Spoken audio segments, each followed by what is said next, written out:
അല്ല, വിഴിഞ്ഞത്ത് അവര് നമ്മളെ ക്ഷണിച്ചില്ല. അത് അവരുടെ തീരുമാനമാണ്. എനിക്കതിനകത്ത് പരിഭവവും പരാതിയൊന്നുമില്ല. ആദ്യം കപ്പൽ അടുത്ത സമയത്ത് വിളിച്ചിട്ടുണ്ടായിരുന്നു. പിന്നീട് രണ്ടാമത്തെ പരിപാടിക്കും ഈ പരിപാടിക്ക് ക്ഷണിച്ചില്ല. അത് ബഹുമാനപ്പെട്ട മന്ത്രിയോട് മാധ്യമപ്രവർത്തകരായി നിങ്ങൾ ചോദിച്ചപ്പോൾ പറഞ്ഞത് ഇത് 4ാമത്തെ വാർഷികമാണ്.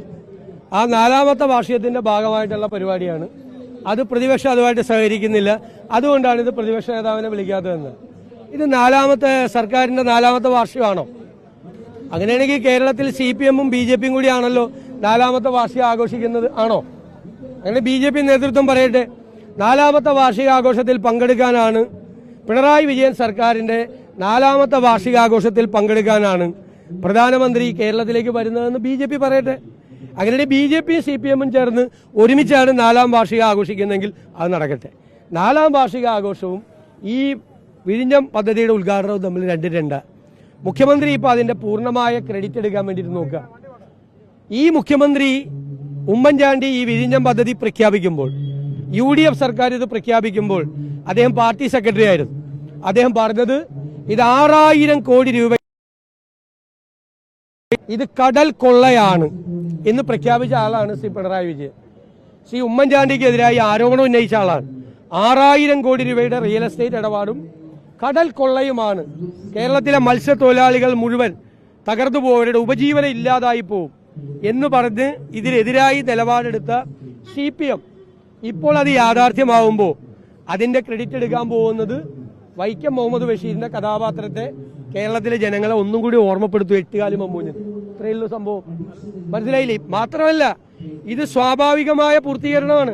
2019 പൂർത്തിയാകേണ്ടതാണ്. 2015 തുടങ്ങിയ പദ്ധതി 2025 പൂർത്തിയാകുന്നത്. ഗവൺമെന്റ് ചെയ്യേണ്ട 2-3 കാര്യങ്ങളുണ്ടായിരുന്നു. ഒന്ന്, 2017 റോഡ് കണക്ടിവിറ്റി പൂർത്തിയാക്കണം. 2025 തുടങ്ങിയിട്ടില്ല. 2019 റെയിൽ കണക്ടിവിറ്റി പൂർത്തിയാക്കണം. കേരള സർക്കാർ ചെയ്യേണ്ടതാണ്, ചെയ്തിട്ടില്ല ഇതുവരെ. 2025 ഈ സർക്കാർ ചെയ്യുന്ന ഒരു കാര്യവും വിഴിഞ്ഞം പദ്ധതിയുമായിട്ട് ചെയ്തിട്ടില്ല. എന്നിട്ട് പദ്ധതി പൂർത്തിയായപ്പോൾ അത് കൊണ്ടുവന്ന ആളുകളെ വിസ്മരിച്ച് അവിടെ പോയി നിന്ന് പണമെടുത്ത് അതിന്റെ ക്രെഡിറ്റ് ഈ 4ാമത്തെ വർഷം എടുക്കാമെന്ന് പറഞ്ഞാൽ കേരളത്തിലെ ജനങ്ങൾ വിഡ്ഢികളല്ല എന്ന് മാത്രമാണ് എനിക്ക് വിനീതമായി കേരളത്തിന്റെ മുഖ്യമന്ത്രിയെ ഓർമ്മിപ്പിക്കാനുള്ളത്. അല്ലല്ല, അവിടുത്തെ MP-യെ വിളിച്ചിട്ടുണ്ട്, MLA വിളിച്ചിട്ടുണ്ട്. അവരവിടെ പോയി പങ്കെടുക്കും. അല്ല, എന്നെ വിളിച്ചിട്ടില്ലല്ലോ. എനിക്ക് നിങ്ങൾ കണ്ടല്ലോ ക്ഷണക്കത്ത്. എല്ലാവർക്കും MP-മാർക്ക് എല്ലാവർക്കും MLA-മാർക്ക് അയച്ച ക്ഷണക്കത്താണ് എനിക്ക് തന്നത്. മാധ്യമപ്രവർത്തകർ ചോദിച്ചപ്പോൾ പറഞ്ഞത് 4ാമത്തെ വാർഷികം ആയതുകൊണ്ട് വിളിക്കുന്നില്ല എന്നാണ്. അല്ല, വിളിക്കുന്നില്ല എന്നാണ് പറഞ്ഞത്. വിളിക്കാത്ത എന്ത് ക്ഷണക്കത്താണ് എനിക്ക് അയച്ചിരിക്കുന്നത്? ഞാൻ ആ കത്ത് നിങ്ങളെ കാണിച്ചു തരാം. നിങ്ങൾ ആരെങ്കിലും ആണെങ്കിൽ അങ്ങനെ പോകുമെന്ന് നിങ്ങൾ ആലോചിക്കും. എന്ത് ക്ഷണക്കത്താണ് എനിക്ക് അയച്ചത്? ഒരു പ്രോഗ്രാം പോലും എനിക്ക് അയച്ചിട്ടില്ല. 2-ാം തീയതി പ്രധാനമന്ത്രിയുടെ പരിപാടി നടക്കുകയാണ്. പ്രധാനമന്ത്രിയുടെ പരിപാടി നടക്കുന്നതിന്റെ തലേദിവസമാണ് എനിക്ക് കത്തയക്കുന്നത്. അത് തലേ ദിവസത്തെ ഡേറ്റ് ഇട്ടാണ് കത്തയച്ചേക്കുന്നത്. തലേ ദിവസം മന്ത്രി പത്രക്കാരോട് പറഞ്ഞത് വിളിക്കുന്നില്ല എന്നാണ്. അപ്പൊ എങ്ങനെയാ തലേ ദിവസത്തെ ഡേറ്റ് ഈ ഇന്നലെ തന്ന കത്തിലുണ്ടാകുന്നത്? എങ്ങനെയാണ്? അപ്പൊ ഇതെല്ലാം വെറുതെ.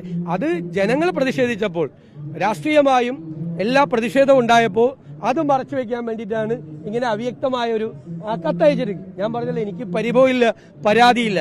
ഞങ്ങൾ പൊളിറ്റിക്കൽ ക്യാമ്പയിൻ നടത്തുന്ന ആളുകളാണ്.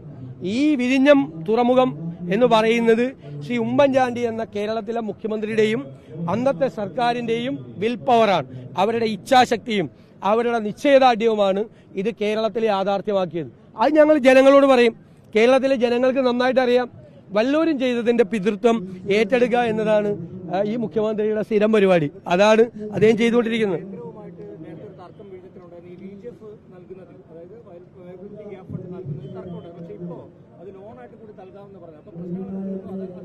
അല്ല, അതൊക്കെ കേന്ദ്ര സംസ്ഥാന ഗവൺമെന്റുകളുടെ സംയുക്തമായിട്ടുള്ള പ്രോജക്റ്റാണ്.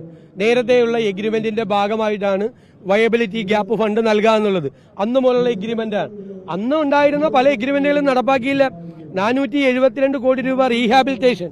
ഇതിന്റെ ഈ റെഫ്യൂജീസ് വരും, ഇരകളായിട്ടുള്ളവർ വരും വികസനത്തിന്റെ, അവരെ സംരക്ഷിക്കുന്നതിന് വേണ്ടി ഉമ്മൻചാണ്ടിയുടെ സർക്കാരിന്റെ കാലത്ത് 475 കോടി രൂപയുടെ ഒരു പദ്ധതി ഉണ്ടായിരുന്നു. അതൊന്നും ഇവര് ശ്രദ്ധിക്കുന്നില്ല. ഈ പോർട്ട് മാത്രം വന്നാൽ പോരാ, പോർട്ടിന് കണക്ടിവിറ്റി വേണം. ആ കണക്ടിവിറ്റിയെ കുറിച്ച് കഴിഞ്ഞ 9 വർഷമായിട്ട് ഈ ഗവൺമെന്റ് എന്ത് ചെയ്തു? അതാണ് ഗവൺമെന്റ് ചെയ്യേണ്ട ജോലി. മറ്റത് രണ്ടു കൂട്ടരുടെയും പൈസ കൊടുത്തുകൊണ്ടിരിക്കുമ്പോൾ കൃത്യമായിട്ട് അത് പൂർത്തിയാവും. അത് തന്നെ വളരെ വൈകിയാണ് പൂർത്തിയായത്. മാത്രമല്ല, സർക്കാർ ചെയ്യേണ്ട ഒരു കാര്യവും കണക്ടിവിറ്റിയായിട്ട് ബന്ധപ്പെട്ട ഒരു കാര്യവും അവരവിടെ ചെയ്തിട്ടില്ല. ഗവൺമെന്റ് ചെയ്യുന്നത് എല്ലാം അപകടത്തിൽ. ഇപ്പോൾ ലോകബാങ്കിന്റെ 140 കോടി രൂപ വകമാറ്റി ചെലവഴിച്ചിരിക്കുകയാണ്. പൈസ ഇല്ലാത്തതുകൊണ്ടാണ്. എന്നിട്ട് പൈസ ഇല്ലാത്ത ഈ സർക്കാരാണ് ഈ 100 കോടി രൂപയിലധികം ചെലവാക്കി ഇപ്പോൾ ഈ വാർഷികാഘോഷം നടത്തുന്നത്. ഈ വാർഷികാഘോഷം ജനങ്ങളുടെ പണമെടുത്ത് നടത്തുന്ന ആർഭാടമാണ്. ഈ 4ാം വാർഷികത്തിൽ അഭിമാനിക്കാവുന്ന ഒന്നും സർക്കാരിന്റെ മുമ്പിലില്ല. എന്നിട്ട് 15 കോടി രൂപയുടെ ഹോർഡിംഗ് വെച്ചേക്കുവാണ് മുഖ്യമന്ത്രിയുടെ പടമുള്ളത്. നാണക്കെട്ട സർക്കാരാണിത്. ആർക്കും കൊടുക്കാൻ പണമില്ല. പാചക തൊഴിലാളികൾക്ക് പോലും, സ്കൂളിലെ പാചക തൊഴിലാളികൾക്ക് പോലും പൈസ കൊടുത്തിട്ടില്ല. ആശാ വർക്കർമാർ സമരം ചെയ്യുന്നു.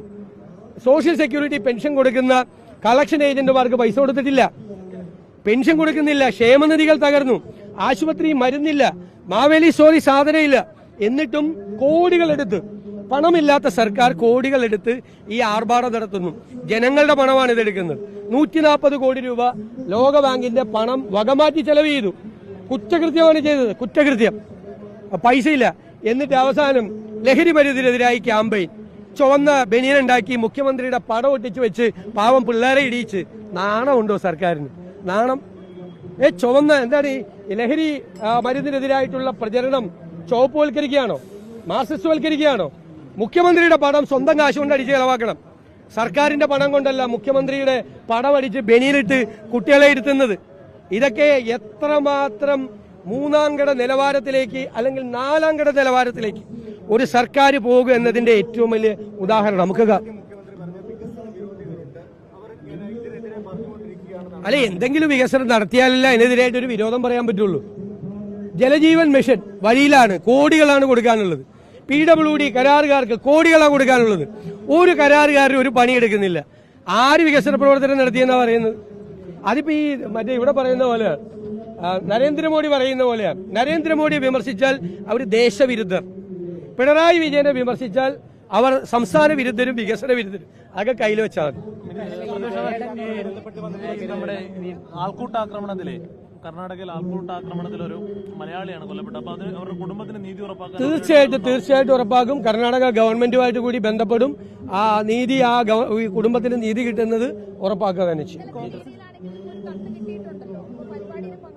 അല്ല, അത് എല്ലാവരുമായിട്ട് ആലോചിച്ച് തീരുമാനിക്കും. ആ കത്തിൽ ഞാൻ എങ്ങോട്ട് ചെല്ലണമെന്നാണ് എന്ന് മനസ്സിലായിട്ടില്ല.